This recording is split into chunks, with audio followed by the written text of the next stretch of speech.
About 17 years ago, my life changed. My daughter was born. And over these last 17 years, she's had some brothers and sisters join her in the world. And I've watched them over the years play, learn, develop, cry and laugh.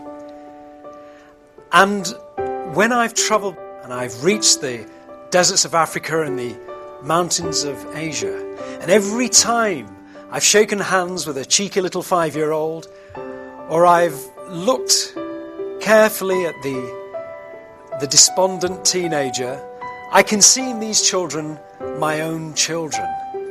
Because I've seen children in the most gripping poverty.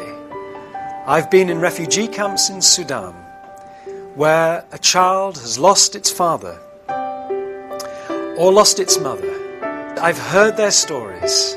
I've been in the camps in Afghanistan, and I've seen how, wearing very little, eating very little, many of these children I've encountered, besides lacking a parent, are lacking a house, are lacking a school, lacking the very basics, lacking the ability to plan for a future. If you ask any child, what do you want to be?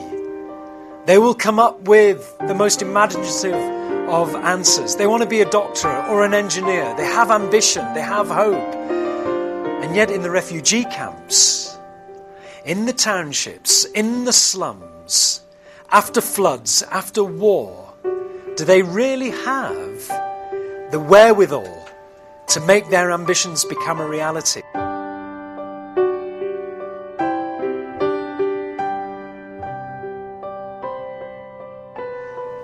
To be human is to be a steward of creation. And it goes beyond looking after the environment. It means looking after every other human being on the planet who is our neighbour. And Islamic Relief since 1984 has dedicated itself to looking after the most vulnerable people on the planet, the elderly, the woman with child, and the youngster who's lost his or her parent. Anything that brings about dignity to a human being.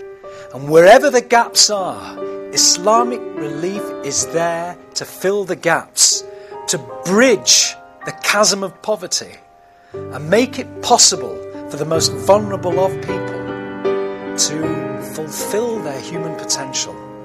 I've seen it with my own eyes, beyond just sweet words.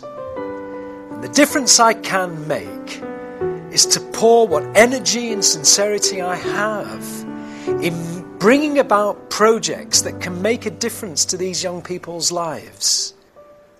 I can fundraise and I can raise awareness about the plight of these children, my children that I've met in Africa and Asia and beyond.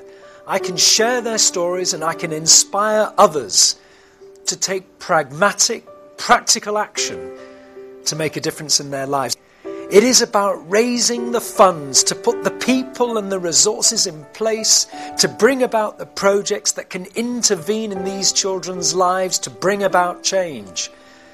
Orphan sponsorship, education, training, leisure, helping children to play, helping children to overcome the trauma of losing relatives. Schemes to help them make sense of the tragedy and suffering they see around them so that they can repair what any inner damage has occurred, so that they can enter adult life positive and determined to make a difference not only to their own lives but to others around them. So as I return to the UK, I'm left with that question of myself. What more can I do? And this is what I say to you. What can you do? What can we do together to help our children who are just a flight away, just an hour or two's travel away? Together, working together here in this country with like-minded people abroad, that's when we can make a difference. The Prophet Muhammad, peace be upon him, said, "The best of you is he who can bring benefit to other people. The best of you is he who brings most benefit to other people. And our neighbours, our children, in the Horn of Africa, in the deserts of Asia, in war zones, in drought zones, in flooded zones, they're crying out. And as a parent, at home, we all know you can't sleep if your child is crying. So how can we sleep when the cries of children across the world are going unanswered? So as parents and as human beings, let's answer that cry. They're our children. Let's make a difference. Let's promise ourselves not to let those cries go unanswered.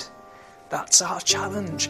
And that will remain our challenge till the very last moment we breathe on this planet.